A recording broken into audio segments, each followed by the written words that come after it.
Oh, excellent.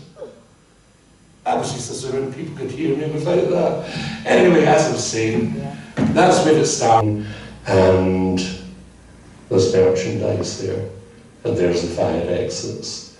But now that you're in the room, they're going to be blocked.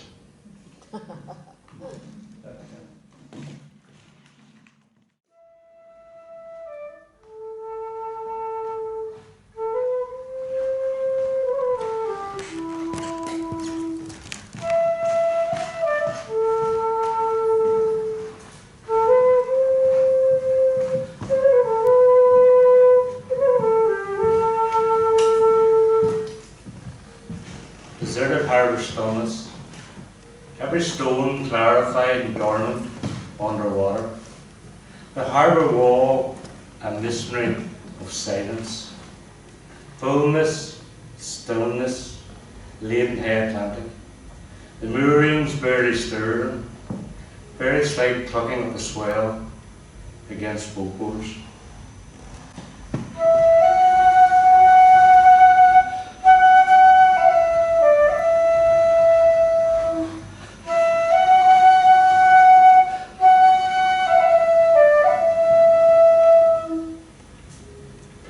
Vision, cockle marionettes consigned down there, with green slicked bottle glass, shell gibberish, and a red and butt of sandstone. Air and ocean known as antecedents of each other, in opposition with omnipresence, equilibrium, brim.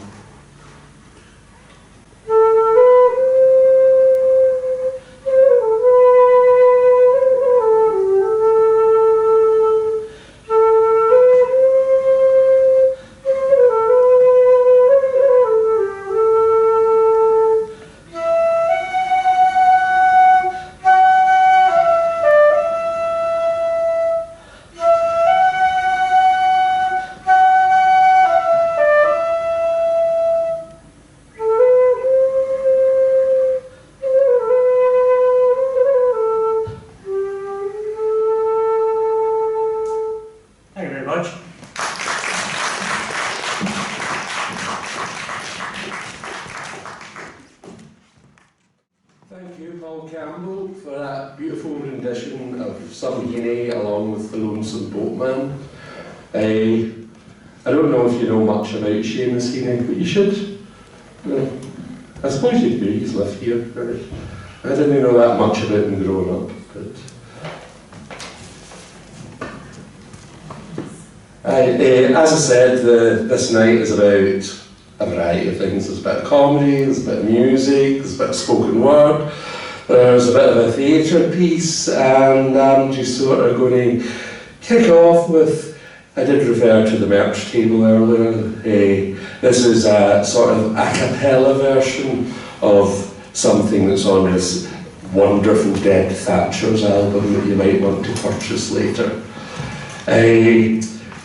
How it came about was during the lockdown. A friend of mine, Willie Copeland in Glasgow, he would send me some music sometimes, and sometimes he would just ask me to send some words.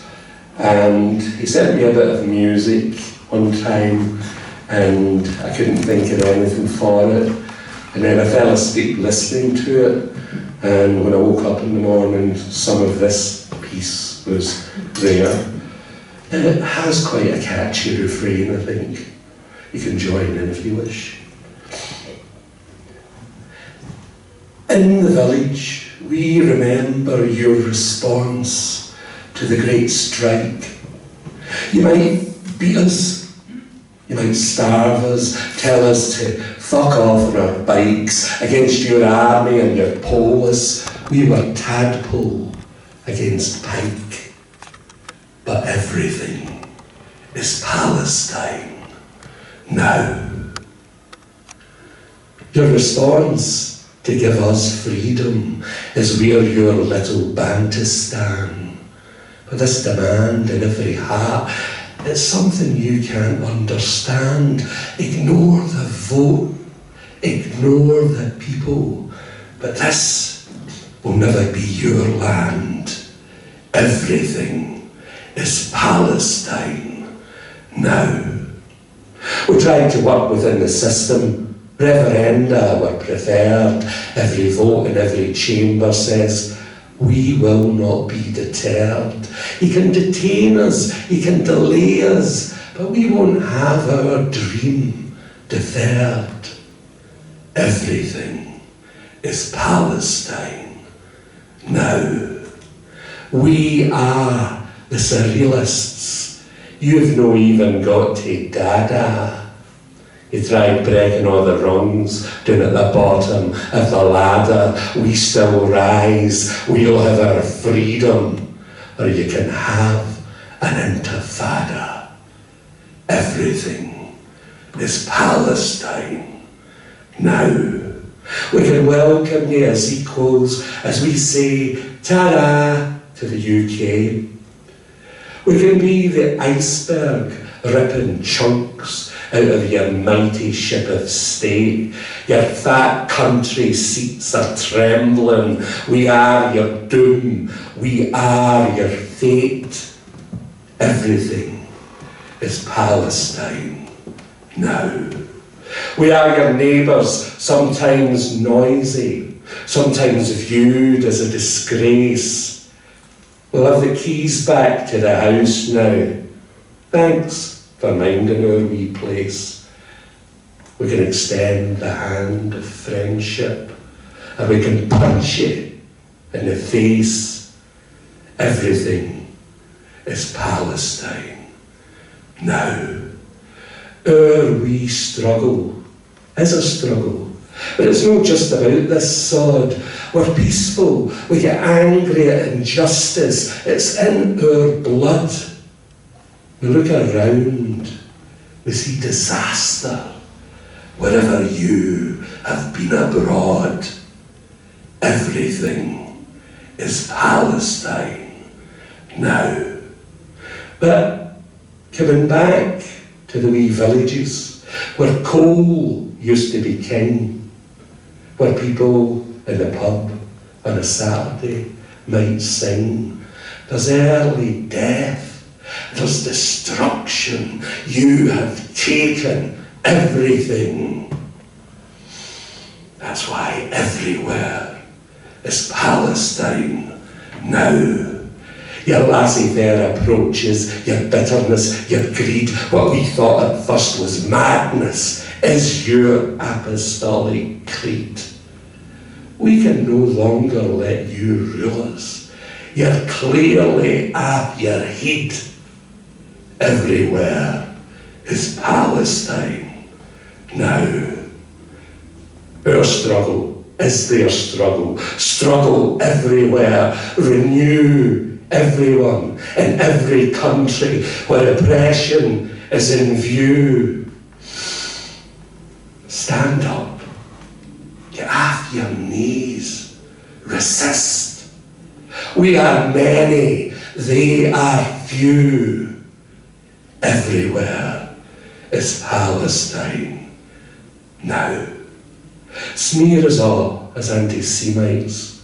That must be the last trick in your book. Distract everyone's attention from how the state's accounts are cooked. You've sold this country's people to a cabal of pimps and crooks. Everywhere is Palestine now. There was a village. That's what's needed in the raising of each child. Now the cobblestones are cracked, all around the weeds grow wild. This son will never settle with how his village was defiled. Everywhere is Palestine now. You're like the madman at the bus stop. All the strangers you accost, screaming, build a wall across the border. We don't really give a toss. You keep fighting pointless battles. The war's already lost. Everything is Palestine now. It's like fighting the Sopranos on the glue with a half brick. Yet somehow we still win, because we knew a magic trick and that element of surprise in our victory makes you sick. Ha! Everything is Palestine now. Just accept that even separately our futures still entwine. I'm just looking to a future that can still be yours and mine. Let's just get old, disgracefully. Accept your slow decline, or everything is Palestine now. Cheers.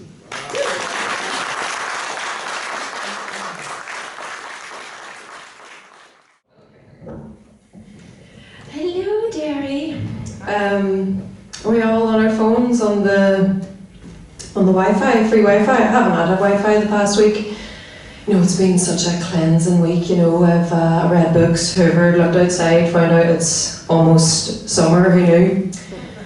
I mean, I say I haven't had Wi-Fi. I have been on my friend's data for an hour every day. You know, just check my emails and my Instagram and my Facebook. But basically, you know, off the grid. I'm not sure if any of you guys have those friends that use the phrase off the grid in all earnesty. Hi, sorry, I'm just getting everyone's Facebook messages now. I was off the grid for a few days. Off a grid? You weren't in a remote village in Nepal, you were at your granny's house in Greencastle, and you still a messenger, like, wise up. So for the past week, I've just been working on myself, realigning my shakaras, and reading up loads about the power of positivity. You know, if I just put enough good vibes out into the universe, good things will happen to me, right? That's what karma is. You know, all those Ukrainian refugees and Syrian people fleeing from war, children in direct provisions, they're just not sending out enough good positive vibes out into the world. Because good things aren't happening to you, it's your own fault. Oh, Leeann, maybe if you loved yourself more, it'd be easier for other people to love you. I know, but it's really hard. Telling people they get out of a situation exactly what they put into it has to be the most hippie version of victim blaming I've ever come across. Oh, the power of positivity. If you just believe in yourself, you can do anything. Maybe some people shouldn't believe in themselves. You know, Donald Trump grew up in a church that heavily promoted the power of positivity. We all seen how that turned out. Well, it doesn't matter if you can't count to 10 or read a book. You can be president as long as you believe in yourself. And some of this new age horseshit has leaked into the cosmetic industry. Is anyone aware of the company Goop? Oh, I'm usually always hoping that no one knows what it is because I don't want anyone to buy from them. So Goop is a cosmetic company fronted by actress turned snake oil salesman Gwyneth Paltrow. And my biggest problem with Goop, aside from their lack of, scientifically researched claims, are their jade yoni eggs, which are expensive jade eggs about this size that you insert into your vagina and do Kegel exercises with. Why? I had no idea. So I was at my friend's house and I noticed that she had a bowl of them in the corner. And I was like, what's the crack with the eggs? And she got a bit defensive. I was like, Leeann, 16th century courtesans used to use these. And I was like, okay, well that's changed in 500 years. We have toothpaste now and contraceptives. No longer do women have to shove expensive ornaments up their toot. And while we're on the topic of Gwyneth Paltrow, why would I take medical advice from a woman who at one stage in her life was willingly married to Chris Martin from Coldplay? And it's your money and you can do whatever you want with it. I personally just wouldn't pay £80 for thrush, but that's just me. Americans, as per usual, are the worst culprits of this sort of cult of toxic positivity. Everyone in this room can get rich with my 9 easy steps. No, we can't. It's an actual impossibility for all of us to be millionaires. Because you're always going to need someone to scrub the toilets or peel the garlic. Unless the machines really do take over, which I'm kind of in favour of. People are always giving out about machines taking your jobs. Fuck your jobs. Machines didn't start wars. Machines never cheated on you. Up the machines. People who've read the book The Secret need to shut up about the book The Secret. Ever since I read The Secret, I feel invincible. If you want to feel invincible, take some PCP. Well, ever since I read it, I feel like I'm the master of my own destiny. If you were, you wouldn't be day drinking with me under a bridge on a Tuesday, would you? People look for meaning all the time where there isn't any. You know those people who are obsessed with numbers? You know, like the time is 2:2:2:2. What does it mean? It means it's 20 past 10, you Fruit Loop. Like, oh my god, it's the 9th of the 9th, 2009. 2 days away from the 8th year anniversary of 9/11. Amazing. And I suppose, look, everybody needs something to believe in, and who am I to try to take that away from anybody, whether it's God or, you know, science, astrology, the DUP, we all have our fantasies. People like to believe they're good people. I don't believe such a thing exists. I think even Lord Teresa was a cunt. Hear me out. People don't like when you say that. But she didn't let any of her patients have pain relief because she said the pain brought you closer to God. She also took money from the mafia, but sure we all do that. And I don't even know what it is that I personally believe in anymore. I just believe I'm scared most of the time, that I'm overwhelmed by everyday decisions. There's too many brands of yogurt. We live in an age of abundant choice, for better and for worse. It's like, what am I going to eat today? You have to ask yourself that like multiple times every day. It's so monotonous. What are we going to have for dinner? Oh, fucking shut up! Every single day. And in the past, people just had the same meaty, watery stew 3 times a day, and it was grand. There was none of this, we're going to have a dinner pizza and dinner pizza. It doesn't matter. It really doesn't matter. It's 2022, and there's still people starving all across the world. And I spend about 45 minutes on Just Eat every night trying to find the best king prawn fried rice special, free delivery. Like, our lives are an absolute joke. And I think more people ought to take comfort in absurdism. Oh, who am I going to marry? Where are we going to send the kids off to school? It doesn't matter. Am I living life to the fullest? Of course you're not. If you were, you'd be in a 5-star Moroccan hotel, sucking the face off the fella who helped you up with your bags with an opium needle hanging out your left arm. Of course you're not living life to the fullest, and that's okay. Like, why do so many of us feel like we have to be somebody? Most people aren't even themselves, so I wouldn't worry about it. Oh, no one's going to remember me in 50 years. Good. Who do you want to be? Ted Bundy? You know, history books are full with rapists and colonisers, so I would just stay out of them. Most of us feel like we have to do so many things that we really don't. Have to read that new book, have to watch that new film. No, you don't. Have to do this stand-up on Friday. I really don't. You would all be fine if I didn't show up and no one would be crying. It would absolutely be fine. You don't have to do anything. Oh my god, I have to get this STI test. Okay, I take it back. Some things you do have to do, because as a woman who exclusively sleeps with men in their 40s without pillowcases, I can tell you that they are not the ones getting tested.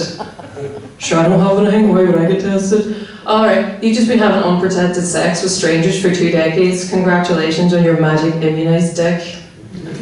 What was my point? Oh yeah. I would say to people, don't worry so much, because it's all going to be fine. Or it won't be. Either way, you're going to be dead. So, you know, have kids, don't have kids, get married, get divorced, quit your job, sell the house, shift your cousin, because it really doesn't matter. Thank you.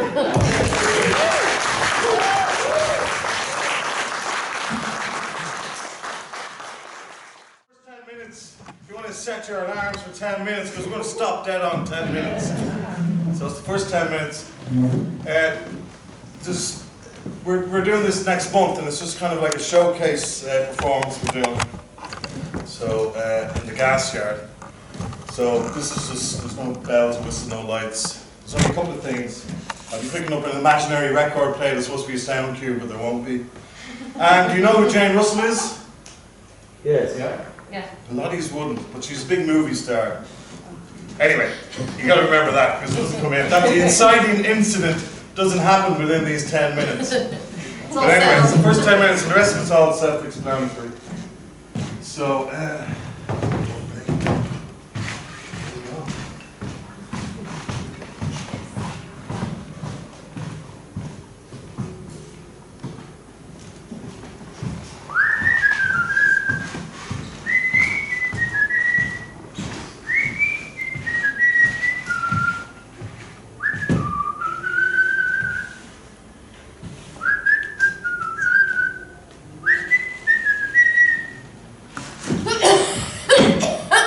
curtain, Mrs. Kavanagh. What?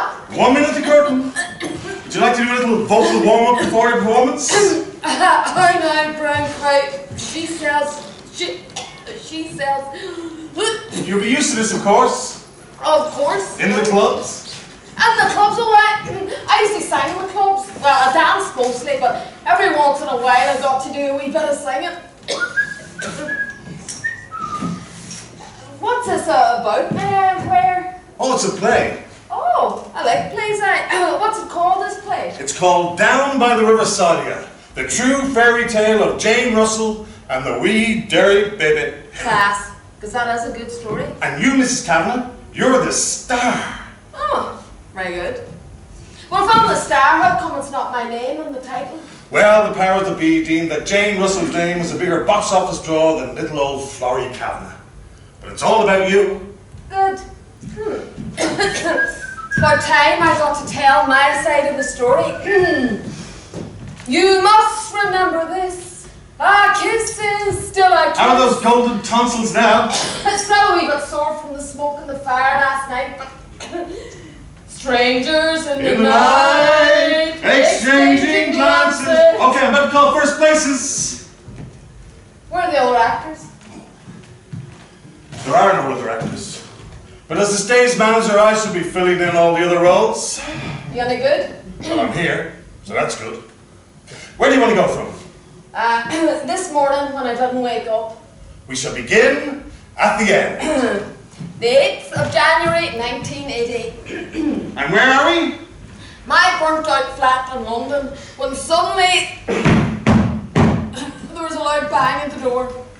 A local bobby enters. Dear, oh dear, oh dear.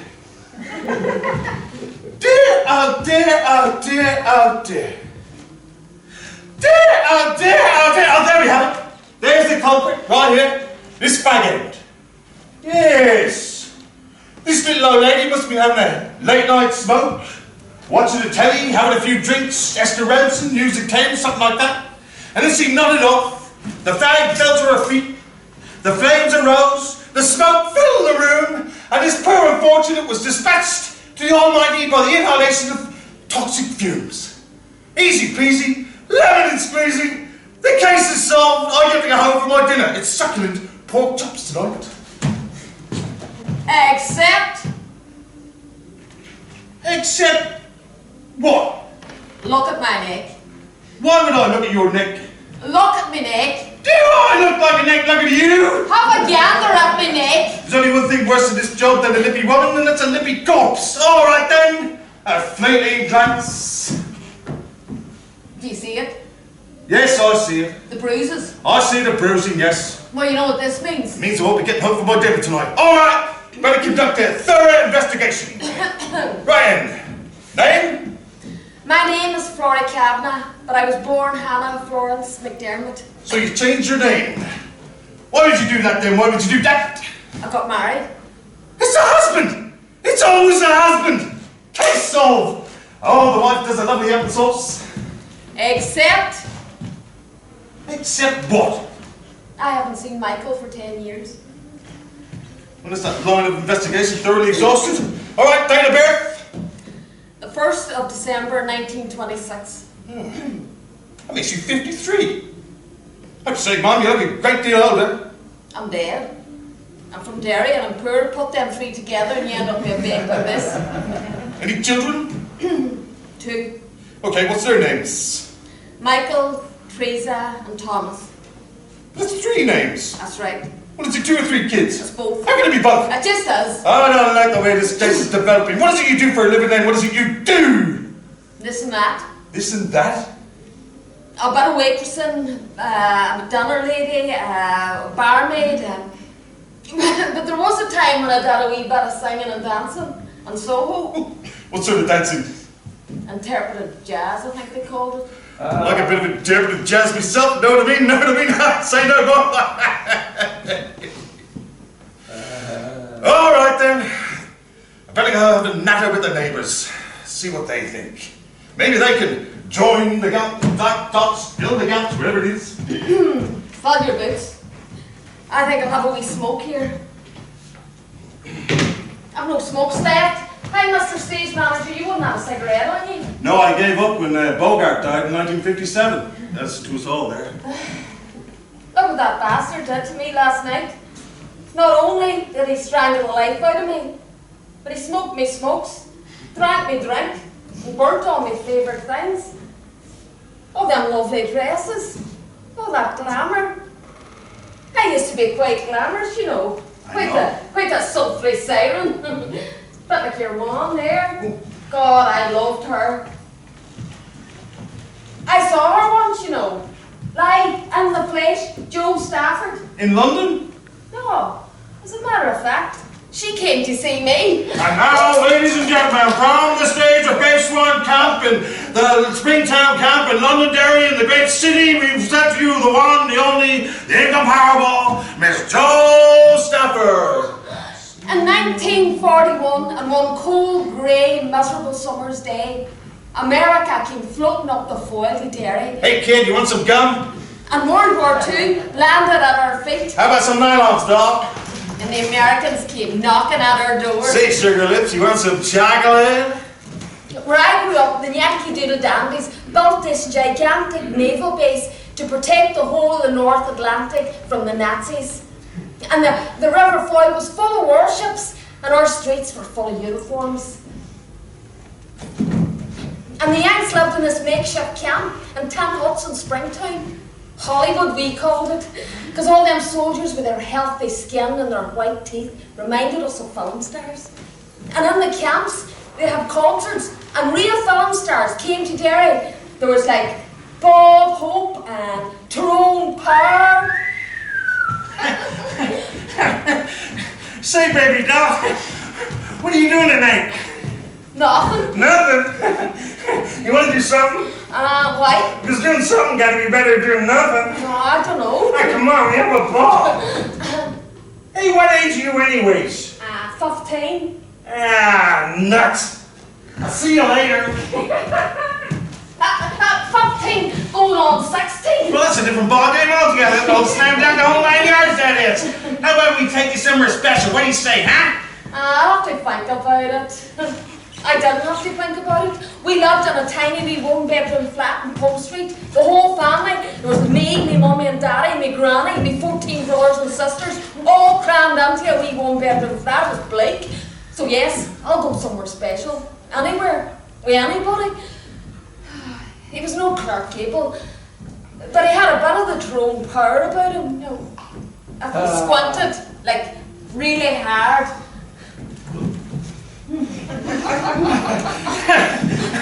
Slow down, Seabiscuit. I gotta come over some air. What's America like? Ah, greatest goddamn country in the whole goddamn world. Here, you want to smoke? Oh, thank you. And what part of America do you live in? Pittsfield, Wisconsin. Oh, is it like the films? You know, we have a big sign in the house that says Pittsfield, USA, if you can believe such a thing, you know. Do you ever meet Clark Gable? I read in the zines he was really sad because Carol Lombard died, and I was sad too. But then I was happy because I thought I might meet him and marry him. But now I've met you, I might marry you instead, because like you do. And you could take me to America, to Pittsfield, USA. Gee, kid, we're just fooling around. That's all. Just having some fun. That's all? Yeah, that's all.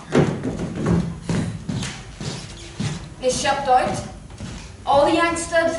And the camp wasn't like Hollywood anymore. It was a dump with the rats and the muck and the floods. But bad and all as them camps were, they were a damn sight better than the hovels we lived on. So us poor families moved into the huts. 2 families per hut. That was our lot. But I didn't care.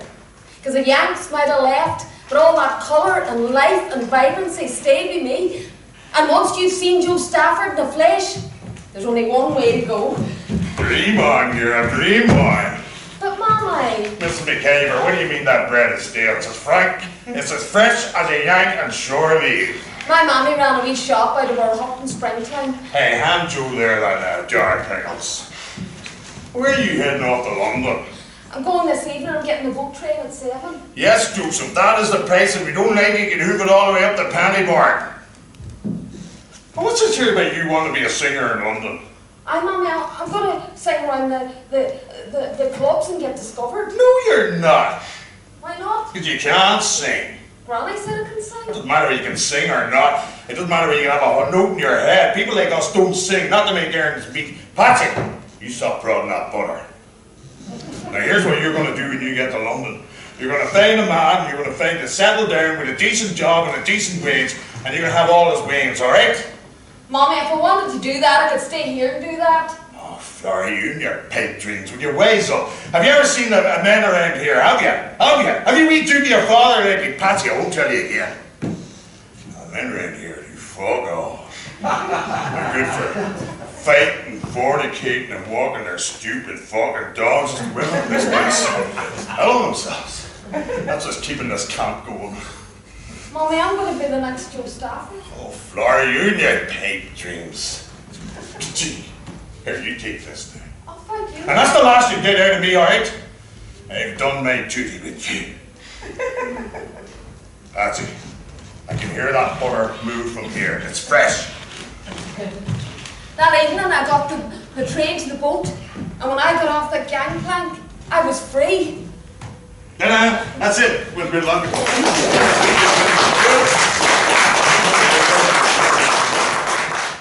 She said to James, who will be coming up, that me and Abby were talking to you, James. And James's response was, Abby Oliveira never came near any of my classes or lectures or whatever. And I believe there was another culprit in the room who was the same, you know. But anyway, James King and Anne McKay are up next.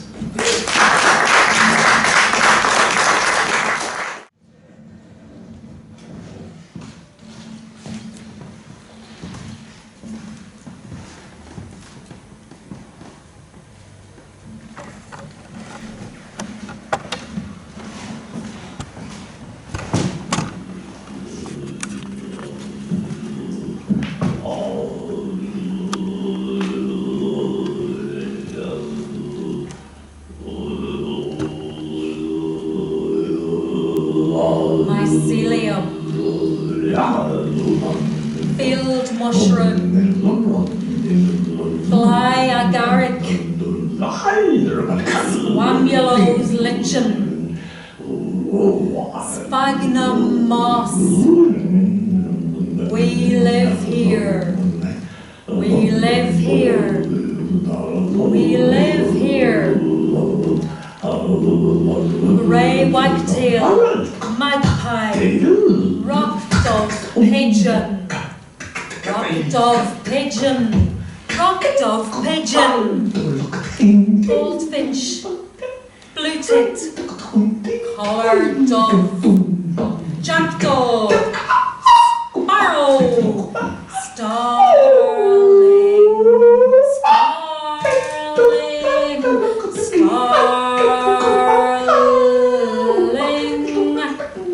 swallow. We live here. We live here. We live here.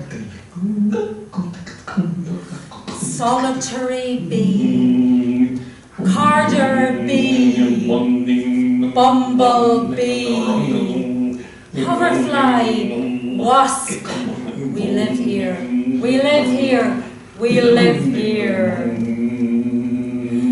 Mallard, oyster catcher, egret, egret, egret, whipper swan, brent goose, black-headed gull, whimbrel, heron, shag, shag. We live here. We live here. We live here. Pipistrelle bat, pipistrelle bat, pipistrelle bat. We live here. We live here. We live here. Ragweed, cow parsley, Himalayan balsam, sorrel, foxglove, speedwell, clover, nettle, groundsel, dock. We live here. We live here. We live here. We live here. Later, black beetle, earwig, ladybird, midge, clegg, damselfly, millipede, woodworm, red spider mite, dragonfly, tick, tick. We live here, we live here, we live here. Grey-backed crow, kestrel, sparrowhawk, buzzard, barn owl, golden eagle, red kite, jay. We live here. We live here. We live here. Bladder rack,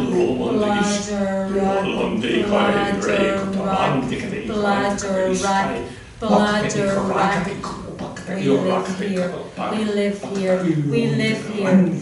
Brown-lipped snail, white-lipped snail, netted slug. We live here. We live here. We live here. Puss moth, cinnabar, hummingbird, hawk moth, painted lady butterfly, common blue butterfly, red admiral butterfly. We live here. We live here. We live here. Octopus, eel, jellyfish, mackerel, sole, lace, bottlenose, dolphin, bottlenose, dolphin, bottlenose, dolphin, sea trout, salmon, stickleback, orca, orca, orca, orca. We live here. We live here. We live here. Pedunculate oak, rhododendron, hawthorn, rowan, crabapple, sycamore, blackthorn, horse chestnut, ash. We live here. We live here. We live here. Tadpole. Tadpole. Tadpole. Tadpole. Tadpole. Tadpole. Tadpole. Tadpole. Tadpole. Tadpole. We live here. We live here. We live here. Tulip, ceranth, bluebell, marsh marigold, early, purple orchid, bell heather, geranium, dog rose, buddleia. We live here. We live here. We live here. Rabbit. Rabbit. Rabbit. Rabbit. Badger. Badger. Fox. Pine martin. Gray squirrel. Mice. Mice. Mice. Hedgehog. Rat. Rat. Rat. Red squirrel.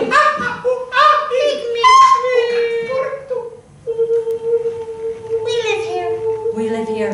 We live here. We live here. Furze, gorse, wind, bracken, bramble, broom. We live here. We live here. We live here. We live here.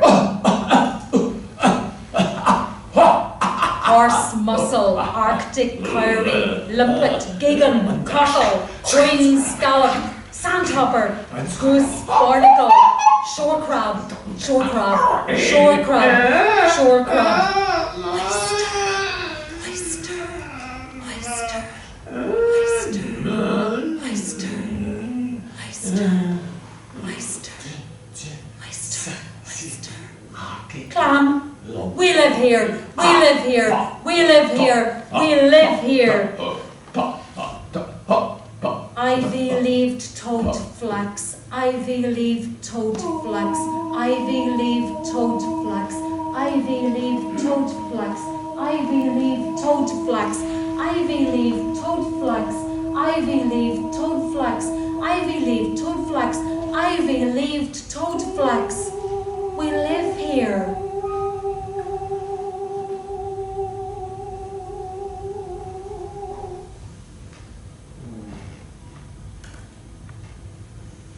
Ooh.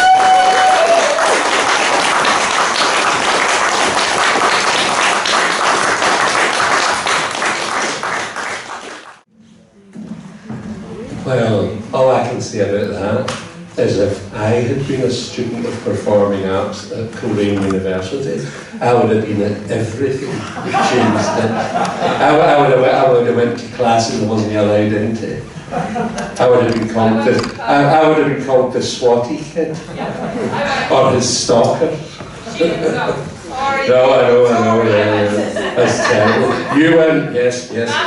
Kelly went, yes. Anyway, we're going to bring the first half to a close with a local poet from up the road in Limavady. Welcome to the stage, Paul Butterfield Jr.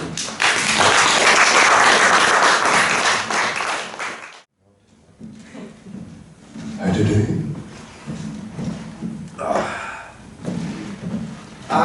Thank you very much, Frank, for having me, and thanks everybody for coming out. It's great. So, I think I'm a bit too small.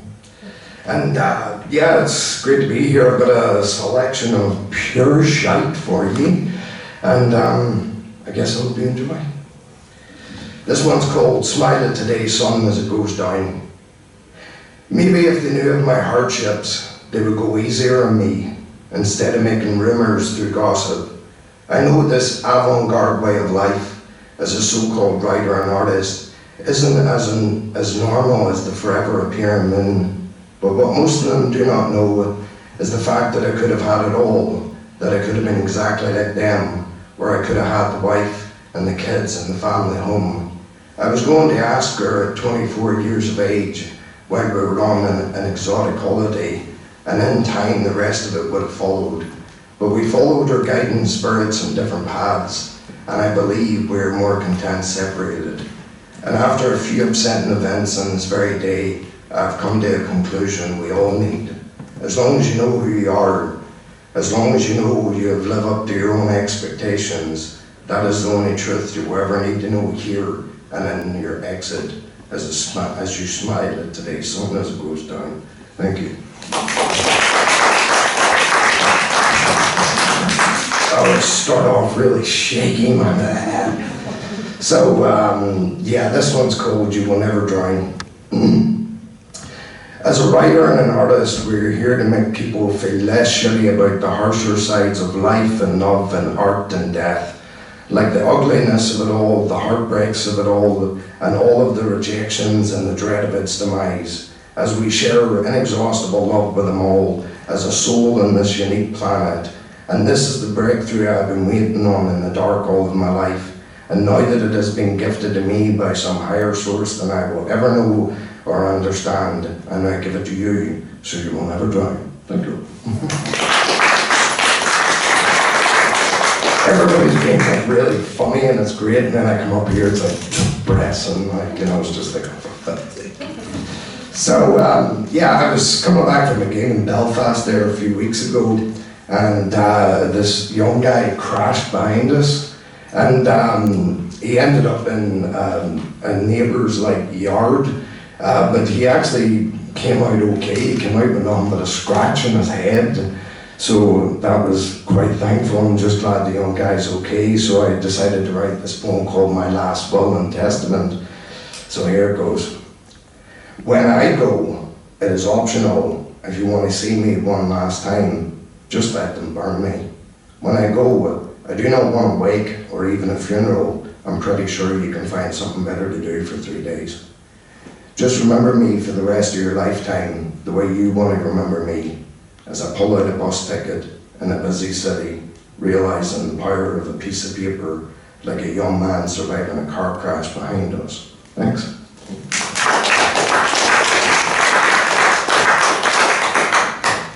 Okay, and there's some micro poetry.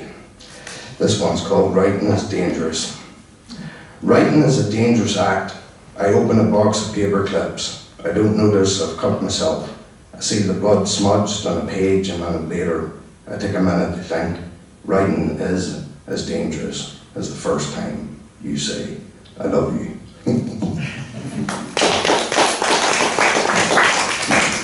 Okay, this one's called Mouthful of Love. I will close the curtains, but leave the light fully on. so I could take in every inch of her. When we came together, it was like two flowers kissing in a light breeze.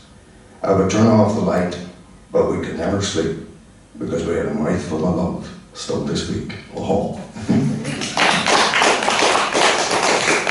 I'm nearly done, so you can better get the fuck off. This one's called The Final Goodbye. Make sure it is the last thing you want to say. Make sure it is the last thing you want to do, because it could be the final goodbye, like a newborn sun burned away the last snowflake of winter. Whoa.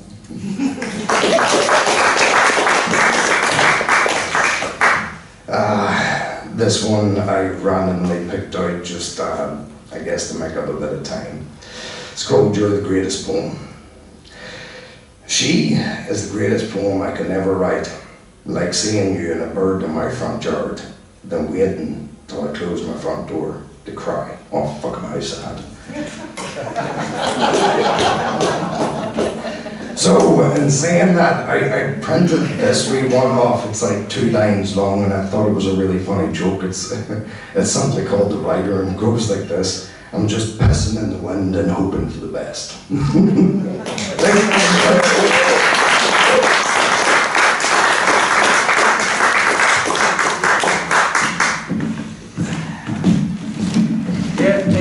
Give it up for Paul.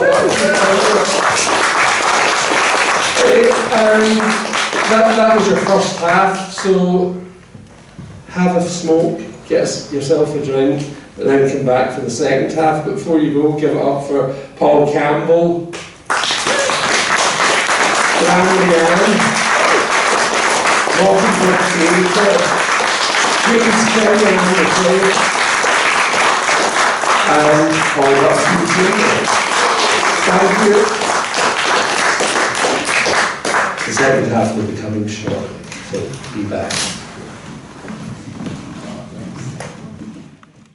There's a piece of music called The Broad Majestic Shannon to the Pogues, and it goes in along with the last paragraph from James Joyce's short story The Dead from Perfromers.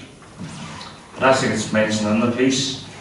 There's another piece of the Bog of Along, which is mentioned, and this is a massive bogland in the centre of Ireland.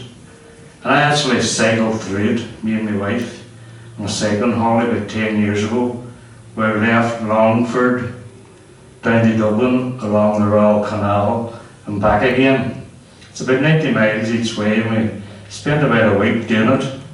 But as we were going through the Bog of Along, we would be chatting this and that and everything.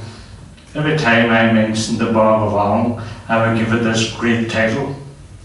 The Bog of Along, immortalised by James Joyce in the novel Dubliners and the short story The Dead, at which my wife used to reply, "Fuck up, you wanker." So I'm going to try and save it.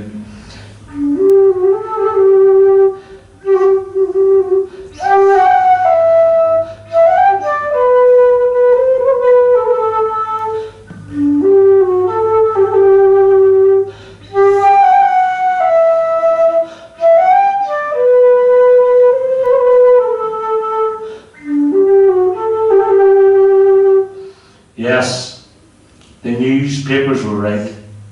Snow was general all over Ireland, was falling in every part of the dark central plain, and the treeless hills, falling softly upon the Bog of Along and farther westward, softly falling in the dark, mutinous Shannon waves.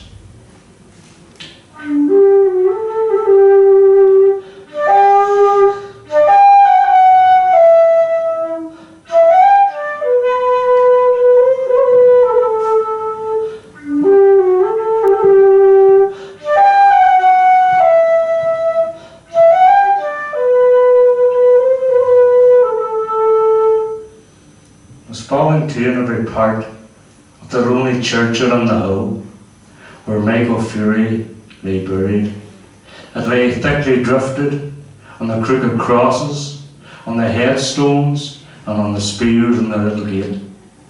His soul swooned slowly as he heard the snow falling faintly through the universe, faintly falling like a descent upon all the living and the dead.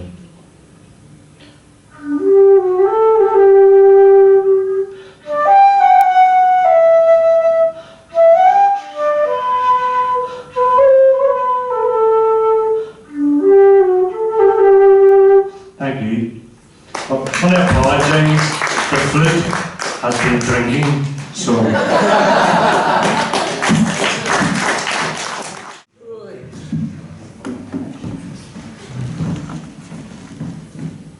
Well, seeing as I'm here, I might as well do something myself. This is also on that Deb Thatcher's album with music, but there's a whole load of other tracks that I'm not on, so don't let that put you off it. This is a poem called My Granny Made Me an Anarchist. It's for a fella called Stuart Christie, who was quite a well-known anarchist. Stuart, when he was about 17, got arrested in Spain for profusely sweating because he was wearing a big polo neck jumper, and that sort of attracted attention to him. He had a big backpack on and a big jumper, and the Spanish cops sort of went, "Why is he sweating? Why has he got a big jumper?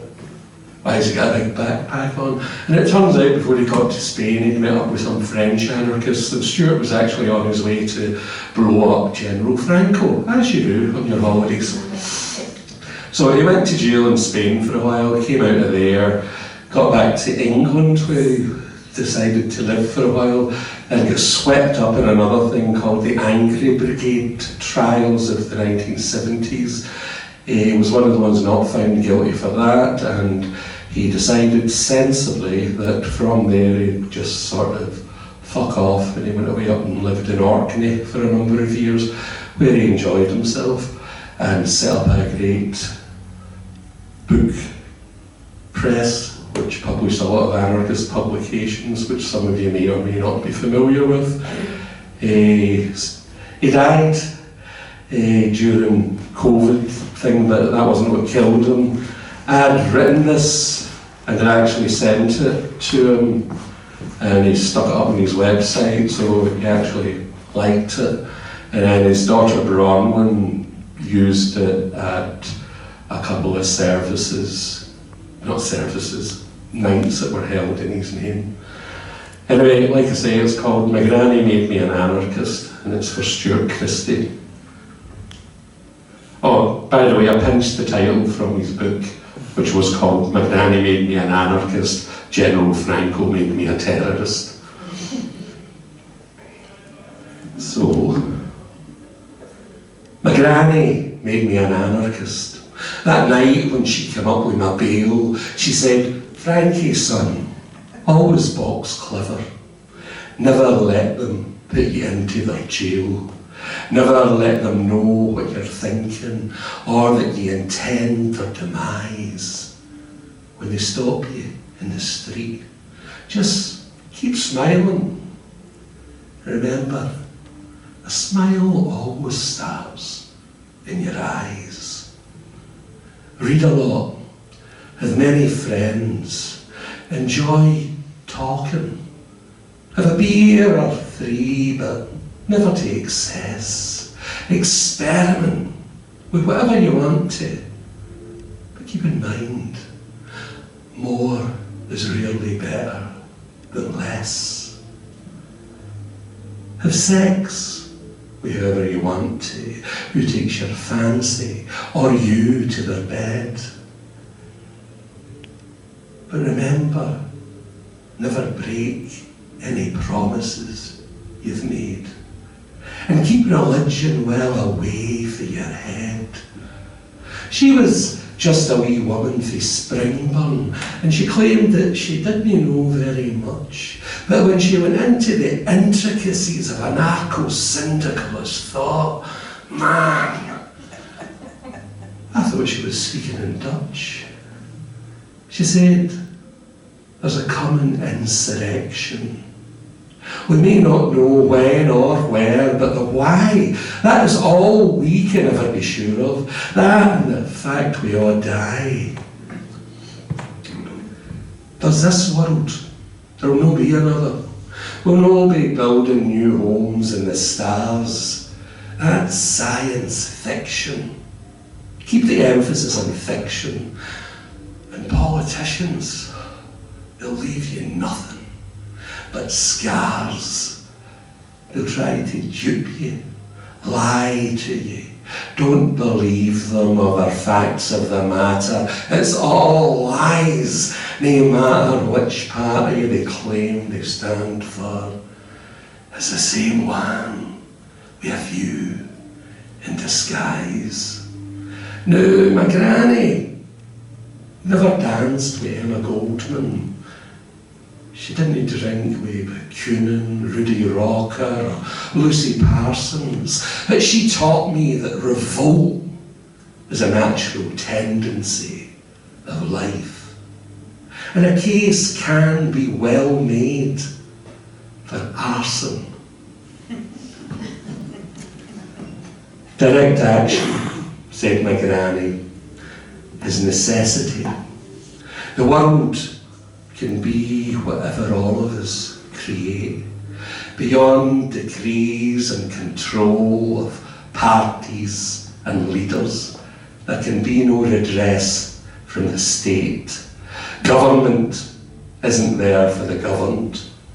It serves the interests of the rulers and the rich. The rest of us, we're just a game to be played by those who never die in any ditch. Aye, my granny made me an anarchist. That night when she came up with my bail, she said, Frankie, son, always box clever. Never let them put you into their jail. Thank you.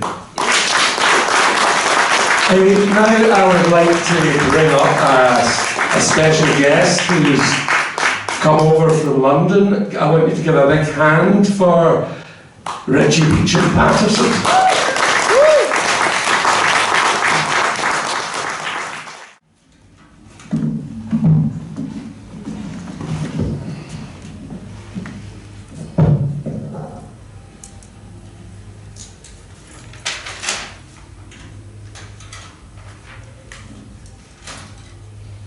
He's got a fucking problem, pal. The whiskey makes me ask.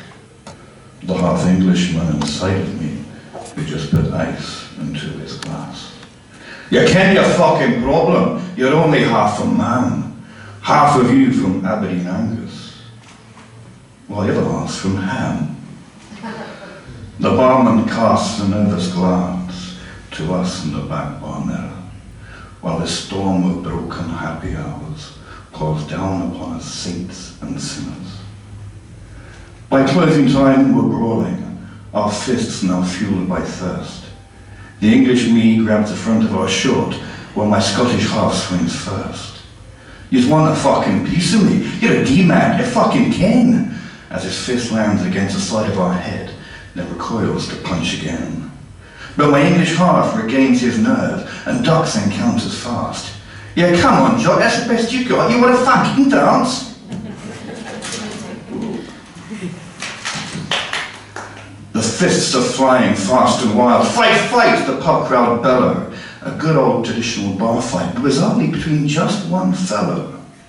What happens next is still a blur. They speak about it still. It's said that just the thought of it still makes those present ill. Neither of us saw it coming, no warning in advance at all, as both the Scots and English halves of me kicked each other in our balls. How the blow was executed, no one is really sure, but suffice to say, it was this final blow which sent us both sprawling through the door. Once outside in the Derry night, an awkward silence fell, broken by my Scottish half, who said, you ain't so bad, you ken your fake quite well. You ain't so bad yourself, mate, my English half smiled broadly back, and arm in arm we ventured forth in search of a shared kebab. Now the moral of this story, and the bit you should take home, is love yourself for who you are, but never go on a pub crawl on your own.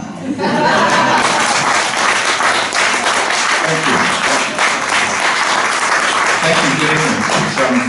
It's very lovely to be here. It's lovely to be out and to see so many faces, so many fully open faces, not just that sort of face as well, which is lovely. I went to my doctor's the other day without wearing a face mask. He said, you got a nerve showing your face in here. This is called Fate, Lady Luck, and the Jukebox at the Cow. Turn, she said, away from me, then turn and turn again, and I shall tease you sympathy to ease your dance with pain. Her hair, it danced just fleetingly upon the half-closed door, and I saw perhaps her emptiness could be kissed, if nothing more. The song that I could sing to her, I knew would go unsung, as the captain of the ship on which we danced laughed as we run aground. And gather here they do and do, and still nothing is resolved. As the blind man joust with putrid cocks while the deaf ones just grow old.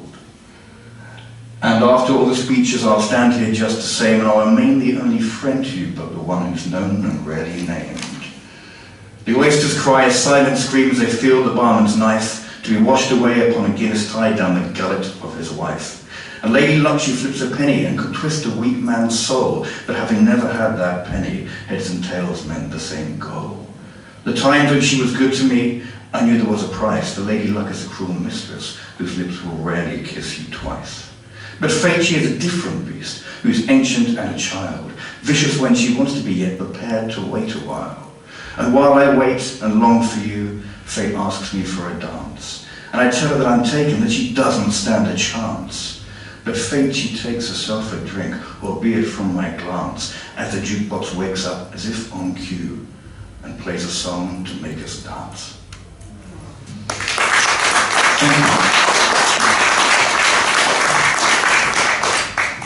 This is called The Pedant's Revolt. Does he really believe he's any good at this? Said his left hand to his right, as he perched him over the keyboard and readied them to type. Why couldn't we belong to Kipling and be on the end of John Betjeman's wrists instead of being attached to this guy who writes like he's perpetually pissed? His left hand lurched over the keyboard as a drunk spider would pounce on a fly. Oh Christ, now he's making us type metaphors, said the right to the left of the sigh. It's bad enough when he's not even writing, and it's a toss-up to know which is worse, between scratching his nose and picking nostrils or churning out this pedestrian verse. The left hand raised a finger to the heavens and declared that enough was enough. From this day you can find another extremity to type out his pages of guff. Then a familiar sound rose up from beneath them, and so bellowed the voice of his feet, for goodness sake, do us all a bloody favour, and between you hit Control, Alt, Delete. Thank you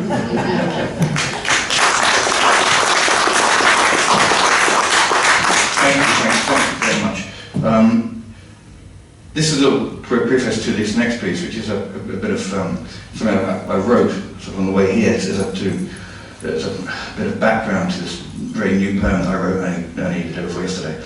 The majority of fatal knife crime offences in England are due to gang activity in London, with around 37% of all homicides being gang-related there.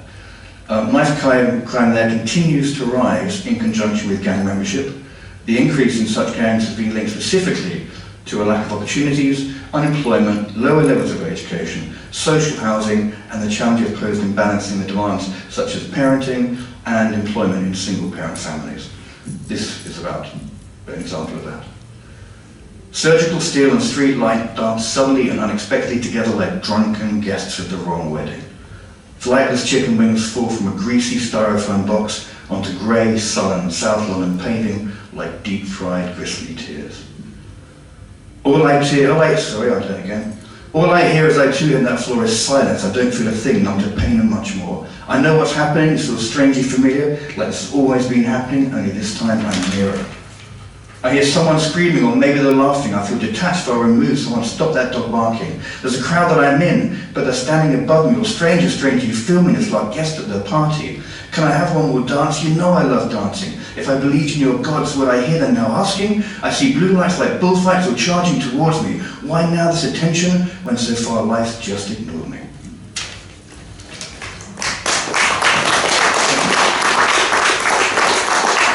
According to data from the Metropolitan Police, the largest proportion of homicides in London between 2011 and 2021 occurred in the London borough of Newham, where some 5.1% of all deaths in London occurred.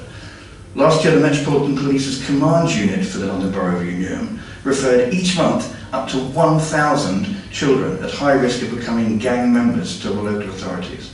It is estimated that around 2,000 gangs operate in that borough alone, consisting of around 5,000 soldiers or gang members. Newham is only 1.5 square miles bigger than the centre of Derry.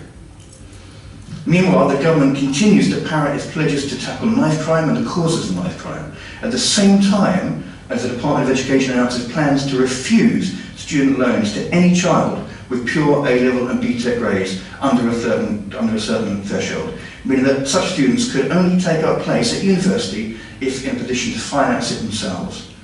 It is notable that Newham has a 37% poverty rate and a 50% rate of child poverty. You could call that a paradox. I personally would call it murder. Thank you.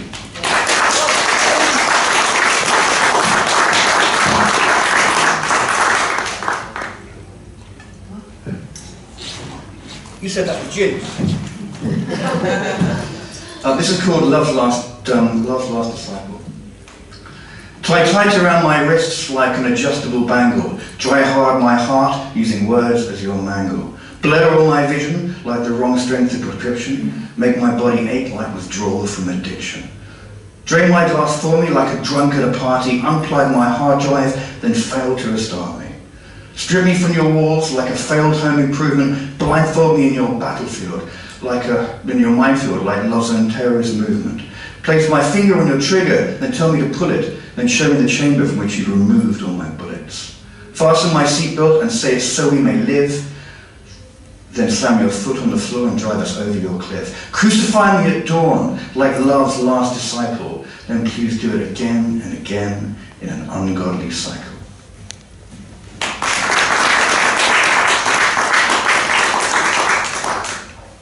My shortest poem is this. It's called Knock Knock.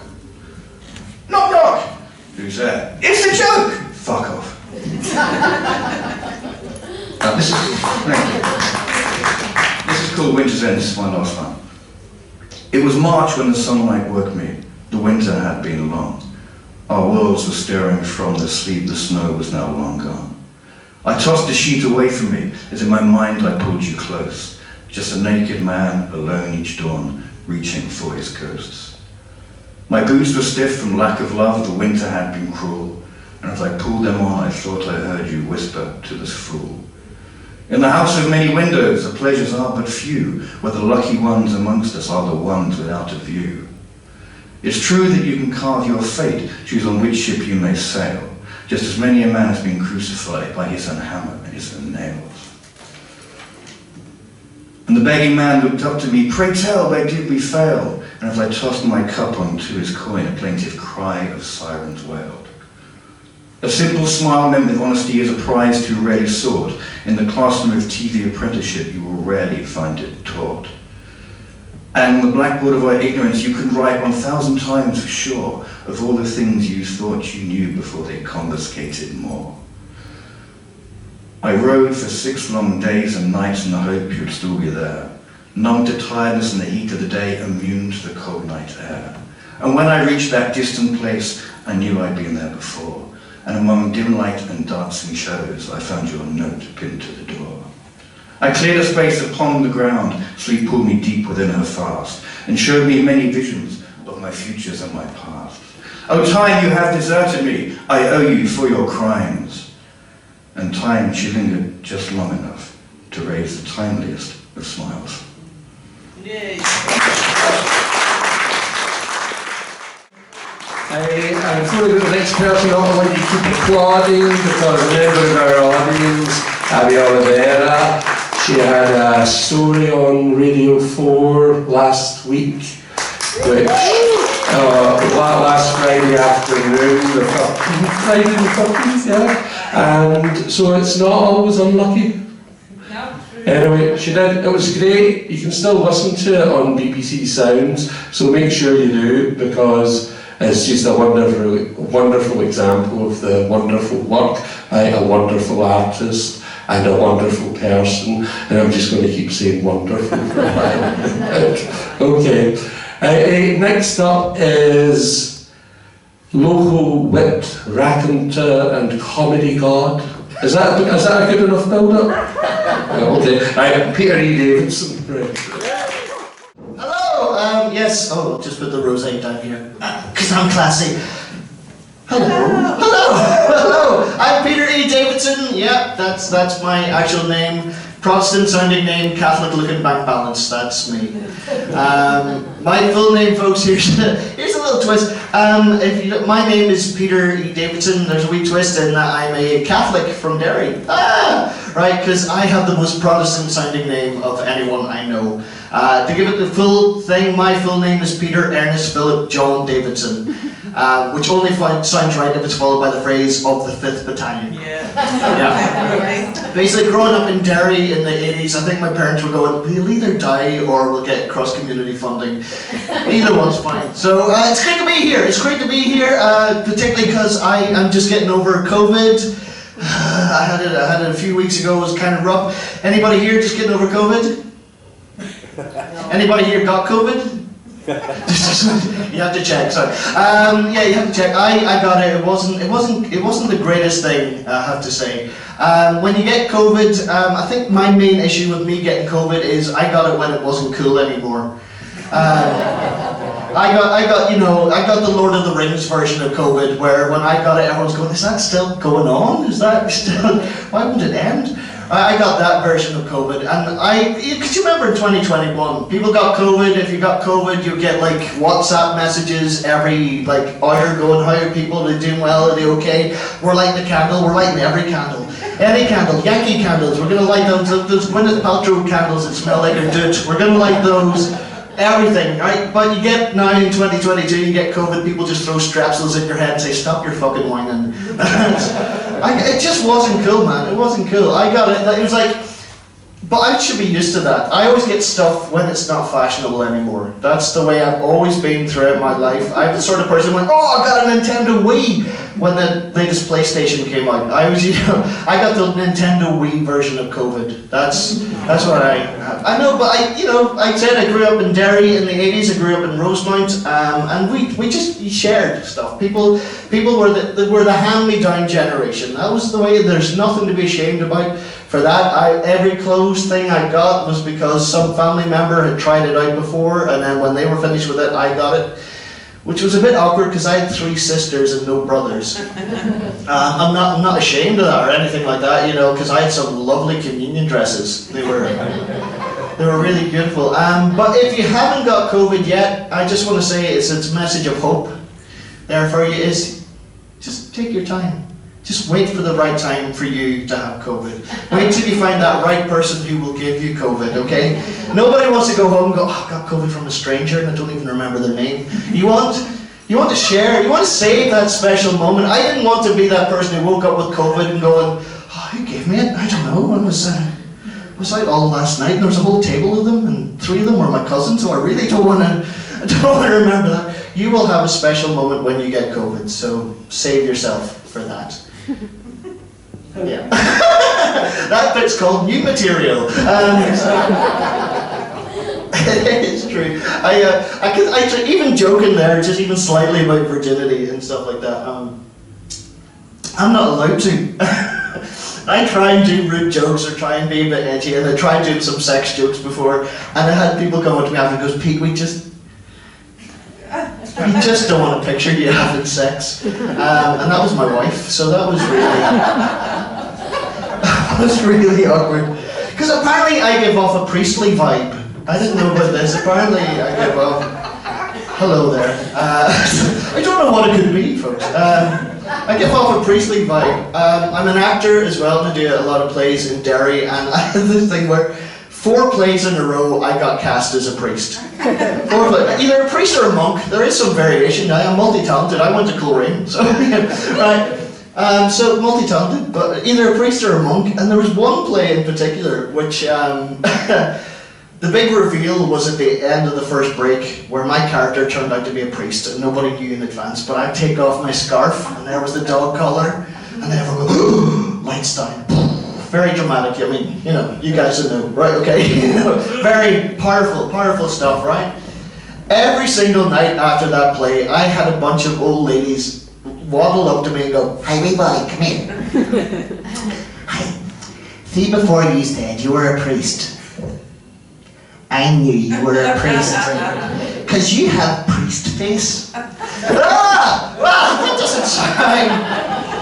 That doesn't sound right. That's like something if Abby, you're a night out and there's some weird guy across the bar, you go, "This fucking weirdo's been giving me priest face all night." It's not.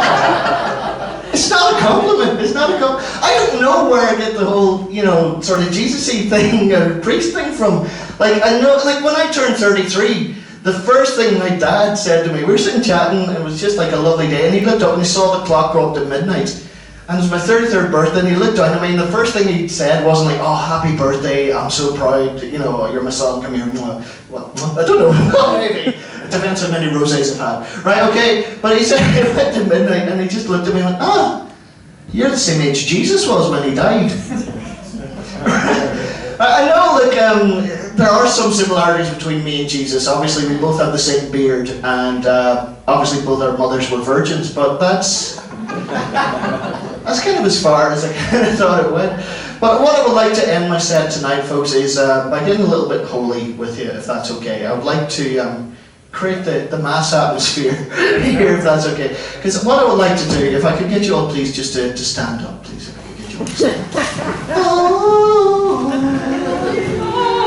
And we've had this COVID thing where we've been very distant over the past 2 years, so what I would like to do is if you could reach the person next to you and if you could give them the sign of peace, okay? Now, if there's, I have to say, yeah, exactly, there's always a confused Protestant at the back going, "I've got what?" What you do is you reach over, you shake hands, and you say, peace be with you. You just go, peace be with you. Are you actually a priest? Okay, just go, peace be with you. So reach over, peace be with you. Peace be with you. Oh, okay. That's lovely, okay? But I think, you know, this is a nice night of cabaret. Let's see where we can take this, folks. Let's build it up a bit. Let's go for the bro fist of solidarity. So just turn that person and go, cheers. Cheers. Sweet. Nice one. Nice one. Let's see where we can take it. I've had a few rosés, okay? So let's see. Let's go for the hug of sexual awkwardness. Okay, the hug of sexual awkwardness, that's when you lean into somebody and you give them a hug, but you keep the crotch out. You keep the crotch out, you make way for the Holy Spirit there, you make way for the Holy Spirit. Just a little hug there, let's spread a little love in the room. Okay, and there's only one way you can follow that up, that's with the wink of intent. So just do that. Folks, this is the best way for me to end my set with a fake standing ovation, so we've been thank you, have a great night! Way up to the stage there, and I heard one of the last 2 people that were coming on this evening say to me, "I'm drunk, I've still got to go on." I said, "Well, that's what happens when you drink." Anyway, the last 2 coming up. First of all, we're going to invite up to share some of her work the lovely Valerie Bryce, who is the host of Mouthpiece, a wonderful open mic event that's held in the Cottage Bar in Letterkenny monthly, and if you've not been to it, make sure you do go as soon as you can, because it's a wonderful crowd, lovely people, a great variety of terms as well. So get yourself down there, but in the meantime, put your hands together for Valerie Bryce.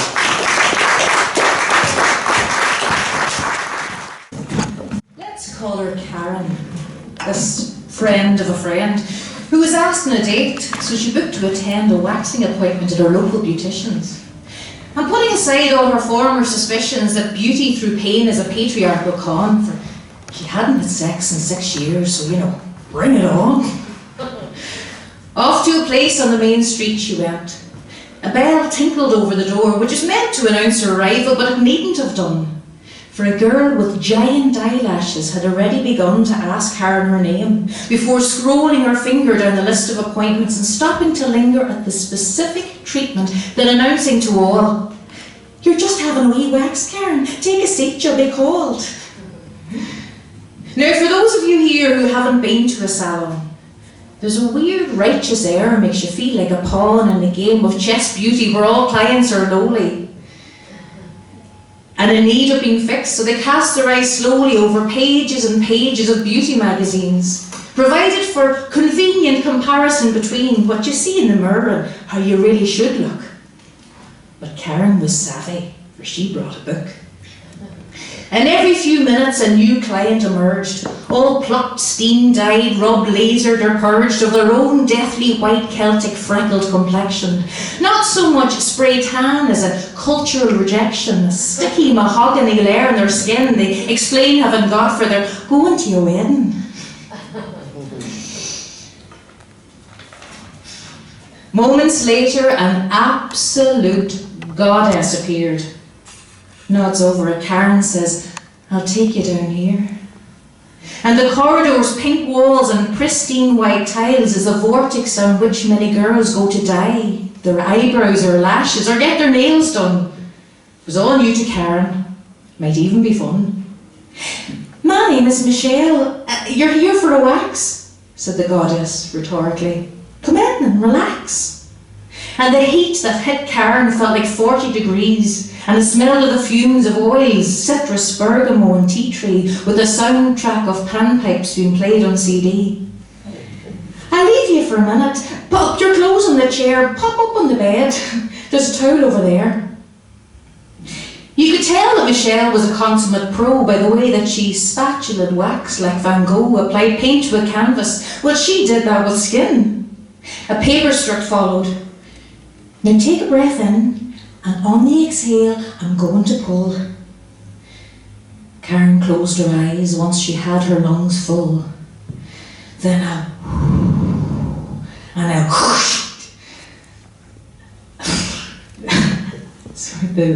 and a whole string of curses, swiftly followed by more wax, and the stinging disperses, replaced as it was by a fresh whack and burn. The gate theory doing Karen a good turn. The treatment proceeded, and though Karen was stricken, her legs were as smooth as a free-range plucked chicken. Next, her feet were transformed from hobbit to slinky with a wax application from big toe to pinky. And she thought of her date, and she wanted to ask if Michelle might maybe be up to the task of taking a wee bit from off round the back. But seeing as she was a novice, she didn't know the crack. She was far too embarrassed with her legs in the air to make any inquiries about waxing round there. "You can pop your clothes on, Karen. I'll be out at reception," said Michelle once she'd finished her smoothness inspection. And as Karen dismounted the beautician's bed, the idle wax pot put it into her head.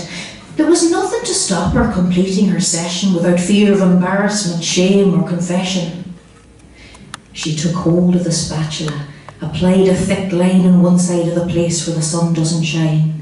Next a strip and to her satisfaction lay a moustache-shaped streak formed from fast hair extraction. And working with speed, she went back for round 2, only finding on standing that wax acts like glue. And some cursory squatting confirmed her suspicions that her status had changed to one of no partition. Poor Karen was filled with dread and unease as she walked to the till, moving only her knees. You all get the picture. The worst part by far was the horror of having to get into her car. And at home she tried cleanser and wool, then white spirits, nail polish remover, pennies exfoliating mitts, ice, sandpaper, sellotape, a missed date, and rage, till the slow march of time made the wax disengage. "You're not so smart now, Karen," she thought to herself. As she stuck the book she brought back on the shelf. And really and truly, the only concession was her newfound respect for the beauty profession. Thank you.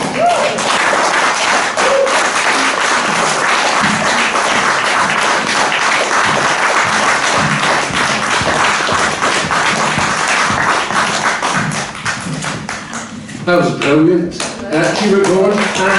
And next person up is from all the way up from Dublin today to entertain you. Without further ado, I would like to welcome up Birdwoman.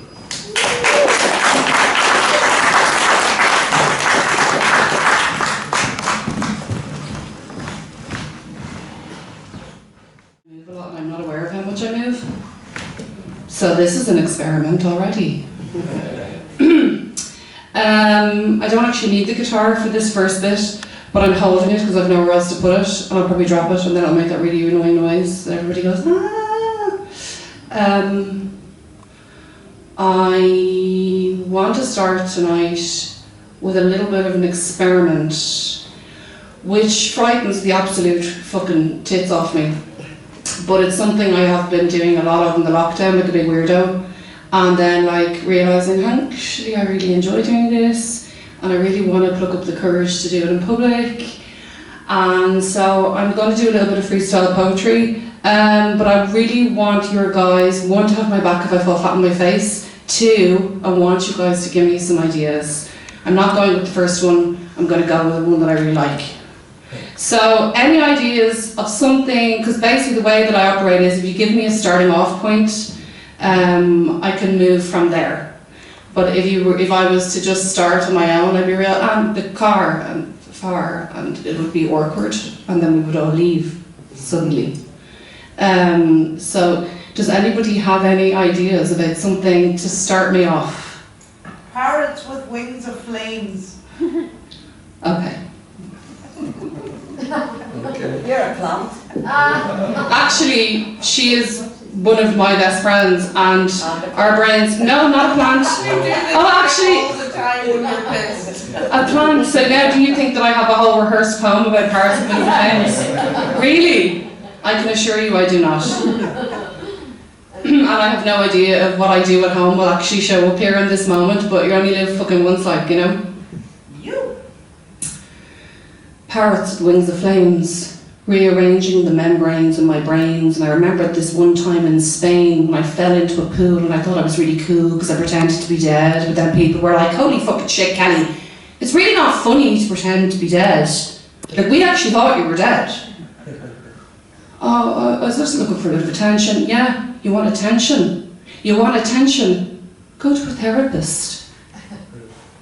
We're on holiday here. We're supposed to be on the session. We're supposed to be dancing to 90s music, to be singing Maniac, to be reliving our childhood youth when really we know we have kids at home looking for us, needing us, pulling every little bit of our fucking hearts out of our souls. And we're going, why did I choose to be a parent again? Whose idea was this? When did I sign up for this? Oh, hang on. I'm just going to go back to my holiday now. I mean, if you're a parent, this is the kind of shit that your brain gets up to all the time. One minute you're like, this is the best decision I ever made in my whole fucking life. And the next thing you're like, oh, Jesus. Can I send him back? This is a head fuck. I didn't work on my own stuff before I did this. Because that should be mandatory. You're having a child. Great, here's a therapist sponsored by the state for free so that you can parent without passing on all the traumatic injury. Anyway, this is a lot more intense than I wanted it to be, but I just wanted to see if I could access that part of me that feels really free in my kitchen at home that I did between the years of 2019 and 2021 as a single mother in a pandemic with ADHD and an autistic daughter who's a fucking legend. But we did a lot of rhythmic bouncing, and this is a part of it. And I feel privileged to have shared this with you guys in the city that became the homeland of my initial creativity when I left college in 2012, graduated from Coleraine, took a train to Derry, joined the fucking circus, stayed there for 3 years till it did my head in and I had to go home to Dublin. But I come back here tonight and I begin the next chapter of my life as an artist. And yeah, I'm going to do another song now in a sec. Thank you.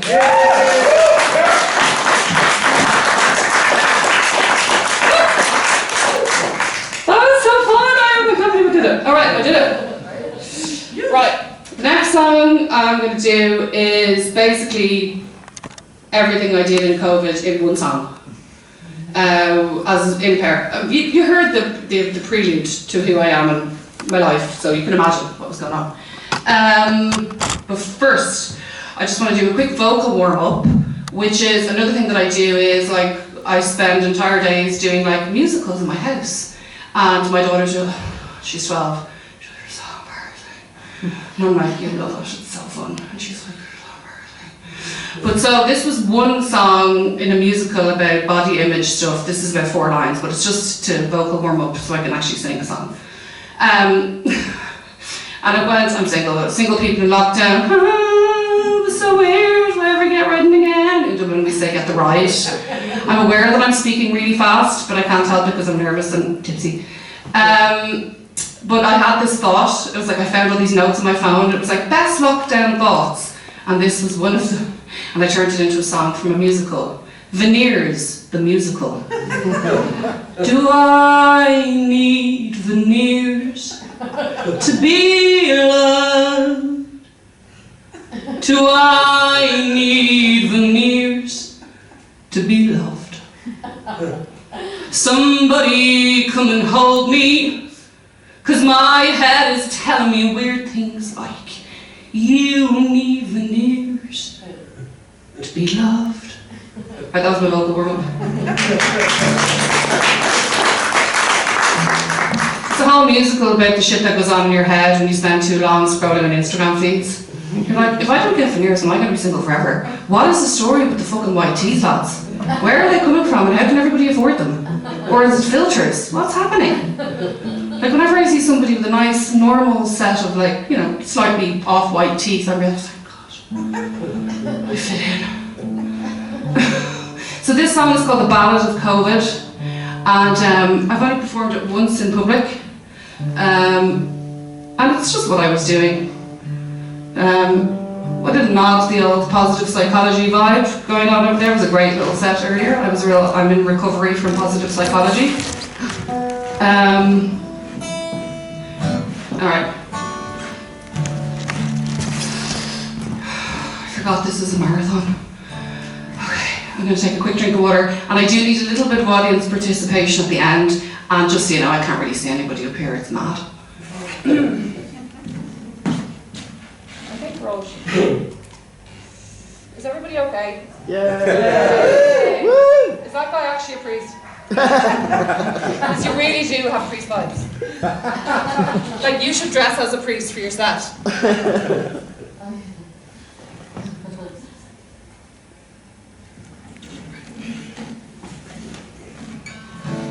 Does anybody in Dublin slang we call the house the gaff? Is anybody aware of that? Yeah. Yes. Grant, just checking. Because I use that word a lot in this one. Well, in the course. This is the ballad of COVID, and afterwards I'm going to be like, oh Jesus.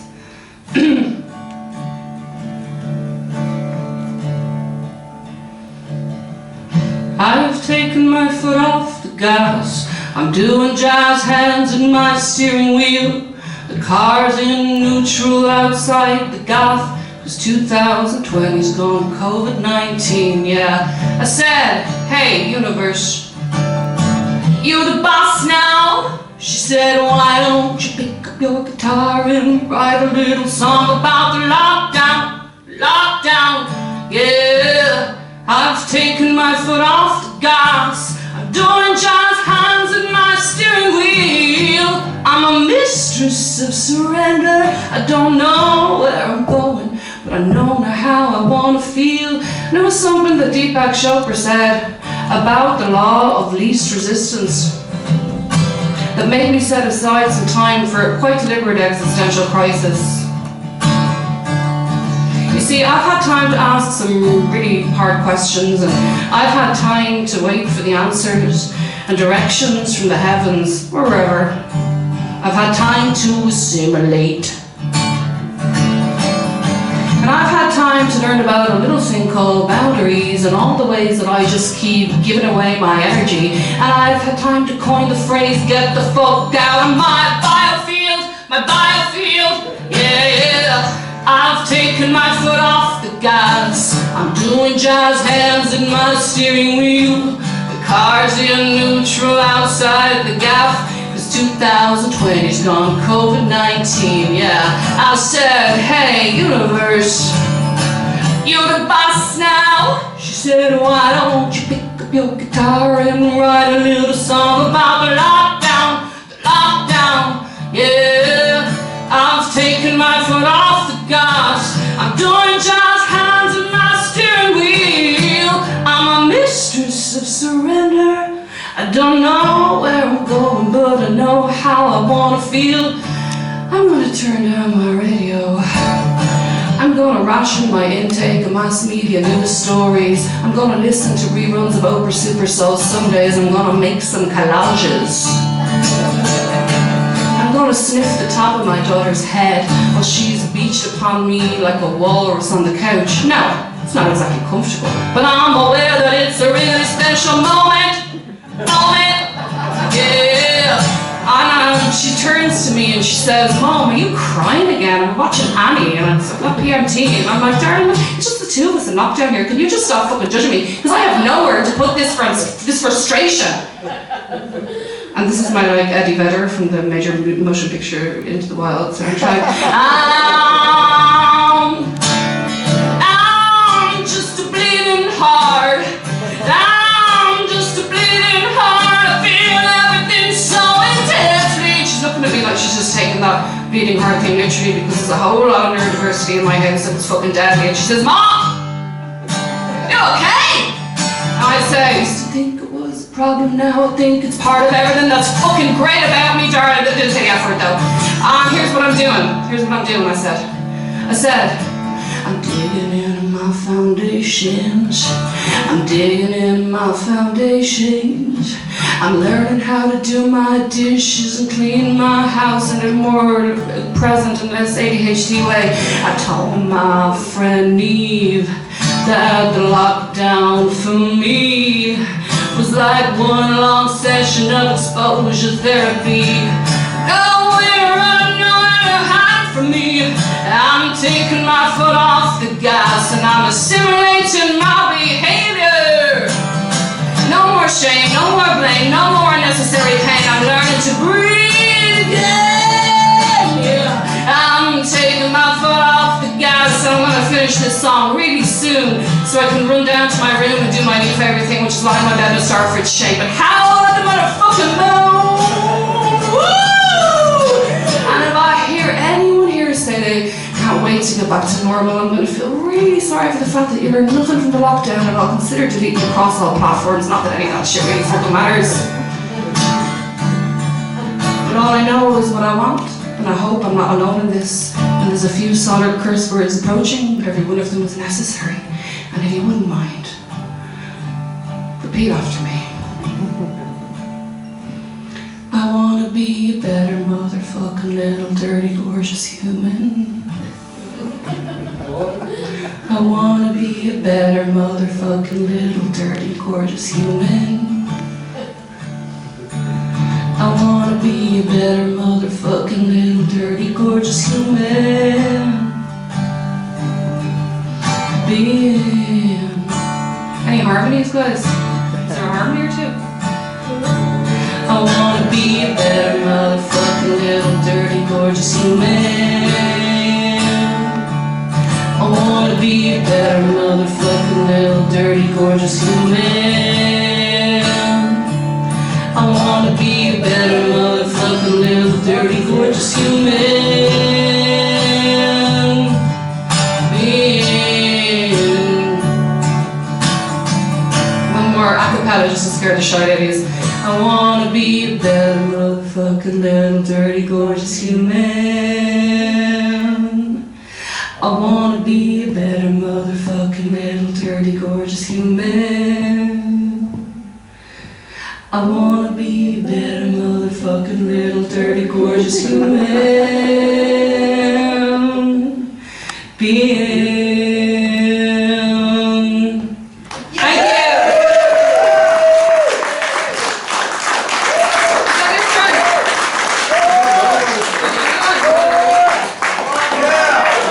you. Okay, no, that's fine. Go ahead. I'll do one more. I've been out of poetry, but I didn't bring any of it, of course. Because you know that whole thing where you're like, I'm done doing poetry, I'm only doing funny things now. You know this bullshit? And then you're like, I want to set all of the other work I've ever created on fire and be real like, I'm done with you now. It's like all those hours and hours of hard work and graft and tears of blood and sweat, and you're just going, fuck you. Like, what is wrong with us? And it took me to be like 7 hours away on the train with all my beautiful work at home to really go, I wish you were here. Oh. You know, so I needed to be without my poetry tonight, because now I'll go home and I'll pick it up and I'll be like, oh my God, you're not terrible. You're not terrible. I have one that I wrote about my mother that I'll try and remember it. It may not come through. But it was called You're My Paddy Smith, and if I don't remember it, I'll improv it, because I do that now. It's called You're My Paddy Smith, and she said this to me as a compliment once. If I tell you the story, I'll read the poem. Right, to all the guides and the non-physical entities that have given me information. Come through with the poem, please, thank you. Okay, this one's called You're My Paddy Smith. And I may forget. Mother, in the kitchen that time, all nonchalant, turns and a little off to the side delivers to me this line. You're my Paddy Smith. I mean, what a fucking moment by the cooker to be seen by my own mother in this light. We were both just kids. Brooklyn, 1969, Warhol, Rimbaud, another guy that I can't remember the name of. Renaissance, queen of the punks, poetry and art history, the unity of our wavelengths, that time we fell in love with a book and a little more with each other. That time she very casually told me I was my own hero by the cooker. And I finally realised, holy shit, I am a poet. If only hers. I mean, maybe that would almost be enough to sustain me forever, because my mother always had the very fucking best taste in literature.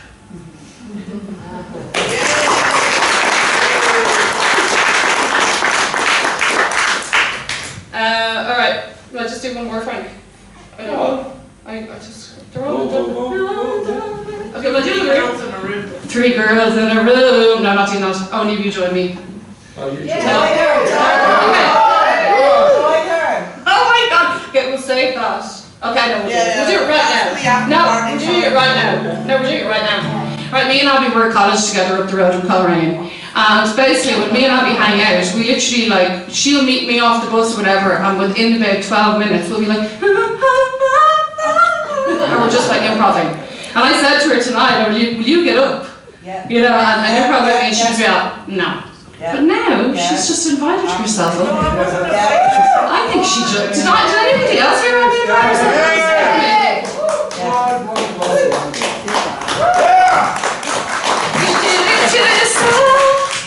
Okay, right. so this is a very deep song, so I just give them a preamble. Just hold yourselves, okay? Just hold yourselves, because it is very deep. Right? Oh yeah, okay. We wrote it when we were still in college, age 21. And every now and again we would write these poems and people would do the song, and then they become the anthems of our college days. I can't remember the chorus, it's an E minor. Yeah, I think that's it. Okay. 3 girls in a room, there were 3 girls in a room, there were 3 girls in a room, and they all lived a life of solitude, and they all lived a life of depression, and they didn't know their husbands, but they all had lots of children, and the children's names were Paul. Numbered 1, 2, 10. And they had a small hen named Michael.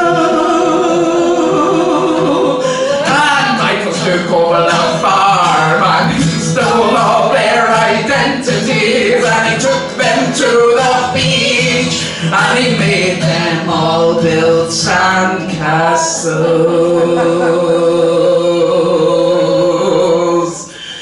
Michael, oh Michael, Michael, Michael, Michael, Michael, Michael. Some people used to call him Mike. That's very good.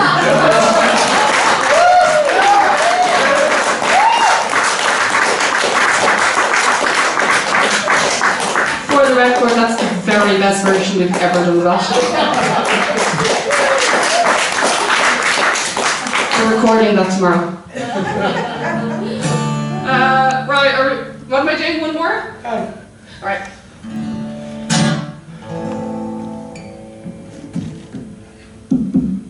What will I do? Maybe I'll just do an improv song. Now that I do that. Okay, here we go. Sure, why not? We've done freaking 3 girls. We've done 3 girls in a room, it's 2 chords. Actually, one time me and Abby did an improv that lasted about 45 minutes in my house. Do you remember it? It came out of an experiment, which was that nearly every single pop song ever in existence is comprised of 3 chords. Every big hit, A minor, F major, and E, and the occasional G. So literally, we just sang for we were like, we'll just keep going till we run out of songs, and we never did. At one point, she was doing Eminem and all. We were like, this is true. This is true. No, I don't know about the confidence. That's the old life, the new life. I do things. Okay.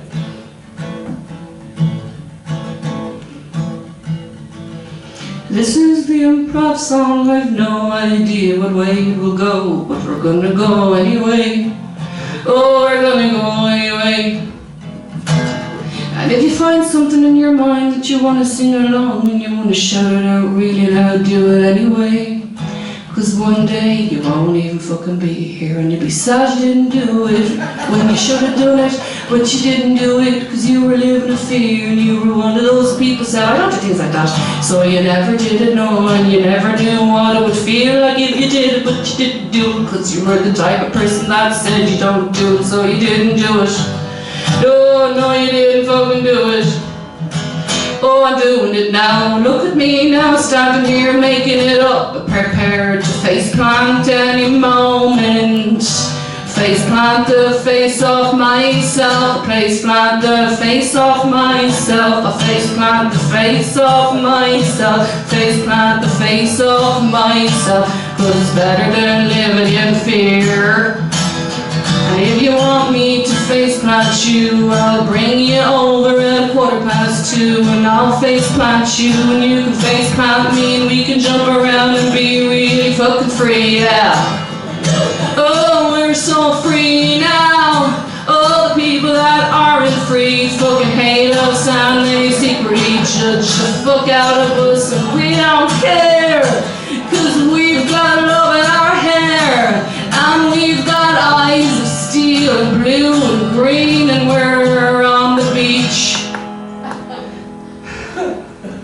And I've no idea how to end these things, and I've no idea if I'm breathing properly, and I don't know if I'm boring you or if you're just laughing to make me feel less annoying. And these are the things that go on in my head. I used to have a monologue that told me everybody was secretly bored by everything that I said, but I'm realizing now that I'm really not fucking boring at all.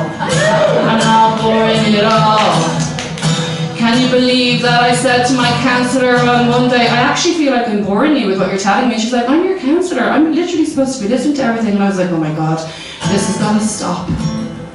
This has actually got to stop. I mean, I knew I had problems, but I wasn't really fully aware of the extent of them. You know what I mean, lads? And I feel like I was about 19, no, 72% there, 72% close to kind of being in charge of the voices in my brain. But when I started the counselling, I realised I was probably closer to 52. I'll take 52% total control of my mind over 72 any day of the week. Look at me now, I'm rolling in hay, but I haven't got a piss of cotton, you know, but look at me, I'm free. And listen, let's go back to the face planting, because I'm running out of things to rhyme with. And if it's not rhyming, is it even a song? I don't know. Will you sing along, come to my house? And if you face plant me, I'll face plant you in my house at 2:15.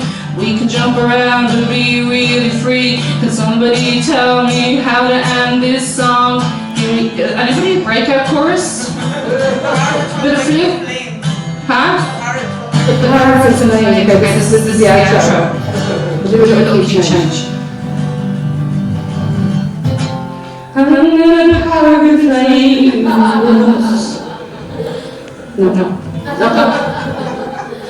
Entered the room, and I thought it was a scene from Harry Potter, and I thought it was a phoenix, and I thought I was over, and then that parrot came through, and he said, do you want to walk out with me? And he put his wing in my hand, and we flew into the sky, and since then we've been free. And at 2:15 every Thursday, he face plants me and I face plant him. But we're really free and we jump around, and all the really people who aren't free fucking hate us, and they secretly judge us in cafes and bars. They look at us and they go, she's only pretending to be happy. But really I'm going, actually not, really fucking happy. And maybe you could be too if you stop doing all your fucking smelly judging. Can we all just stop fucking judging? If we all just stop judging and accept that everybody's got their fucking demons and just have a bit of fucking compassion. Can we all stop being snide? Come on, can we all just stop? Can we all stop judging? Can we all get pet parrots and just fly into the wild of life? Yeah! I'm fucking exhausted. Thank you so much. I do have merch for sale, but it's not funny merch, but it's really... Oh, sorry, okay. It's really... It's really funny. It's brilliant. Everything that she does is great. Thank you. Thank you. Her merch is on the table. I have albums. There's albums. Albums and a poetry art book. Each of them are, I don't know, just pay what you can. That's what I'm doing tonight, because I have no idea how much money people have. So the album is a full-length album called And Then the Day Came that I'm really proud of. And the book is a poetry and some of my artwork as well. And they're both £10 each. There you go, there's a number. Okay, thanks a million.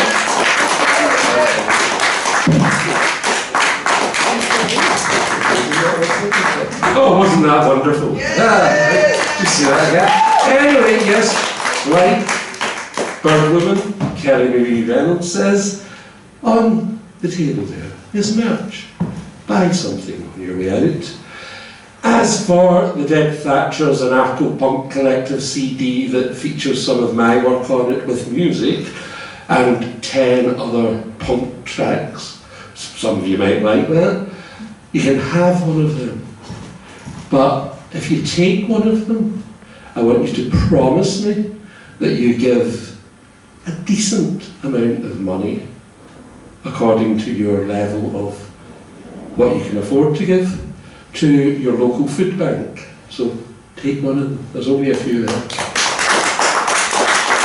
Anyway, I want you to keep it going because tonight we have had, in no particular order, we've had Peter E. Davidson, we've had Leeann Toland, Leeann, we've had Paul Butterfield Jr., we've had Valerie Bryce, we've had Birdwoman, we've had James King and McKay, and we've had Mockingbird Theatre, and we've had Paul Campbell, and who have I missed out?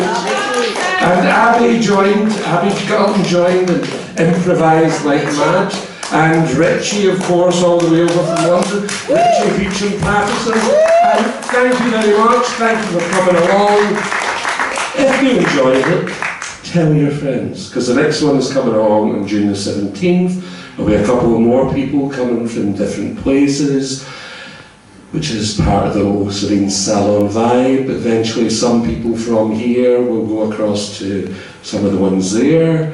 There will be a book that comes out later in the year with a launch here and a launch in Soho, which will feature work by some of the people from here who've performed and some of the people from other places like Glasgow, and I think there's one in Tenby in Wales this week. But anyway, thank you for coming. Go to the pub, buy some stuff before you leave, but I think most of them are probably heading down to St. Leno's. Thank you.